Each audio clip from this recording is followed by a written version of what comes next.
എവിടുന്ന് കേറി വരുന്നടാ നീ? ഒന്നുമില്ല. പെപ്സി വാങ്ങിയാൽ നിനക്ക് വേണം, ഫുഡ് വാങ്ങിയാൽ നിനക്ക് വേണം, ഡ്രസ്സ് വാങ്ങിയാൽ നിനക്ക് ആദ്യം എടുത്തു തരണം, സാലറി കിട്ടിയാൽ കൈയിട്ട് വരും. ഇതൊക്കെ പോട്ടെ, നിന്റെ റീചാർജ് വരെ ഞാനല്ലടാ ചെയ്തു തരുന്നേ. എന്റെ കൂടെ പാരസൈറ്റ് ആണോ നീ? ഓഹോ, ഇപ്പൊ ഈ ഊറ്റി ജീവിക്കുന്നവരെ പാരസൈറ്റ് എന്നാണോ പറയുന്നത്? ആ, ഉള്ളവന്റെ കയ്യിൽ നിന്ന് പിടിച്ചിറക്കി വാങ്ങുന്ന ആൾക്കാരെയാണ് നമ്മൾ പാരസൈറ്റ് എന്ന് പറയുന്നത്. ഇതൊരു പ്രകൃതി തത്വമാണ്. ഇപ്പൊ ഈ പ്ലാന്റ്സിന്റെ മുകളിൽ വളരുന്ന കസ്ക്യൂട്ടില്ലേ, ഇത്തിൽക്കണ്ണി പോലെയുള്ള ചെടികൾ, അവര് പാരസൈറ്റ് ആണ്. ഇനി ആനിമൽസിന്റെ കേസിൽ നോക്കുവാണെങ്കിൽ സൈക്ലോസ്റ്റൊമാറ്റ ക്ലാസ്സിൽ വിടുന്ന എല്ലാ ഓർഗാനിസംസും എക്ടോ പാരസൈറ്റ് ആണ്. മറ്റ് ഫിഷിന്റെ മുകളിൽ അറ്റാച്ച് ചെയ്തിട്ടാണ് അവർ ജീവിക്കുന്നത്.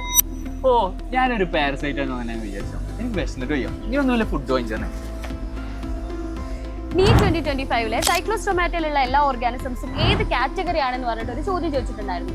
അപ്പൊ ആൻസർ എന്താണ്? Ecto parasite. കറക്റ്റ് ആയിട്ടുള്ള ആൻസർ എഴുതിയിട്ടുള്ള ആൾക്കാർ കമന്റ് ചെയ്യാം.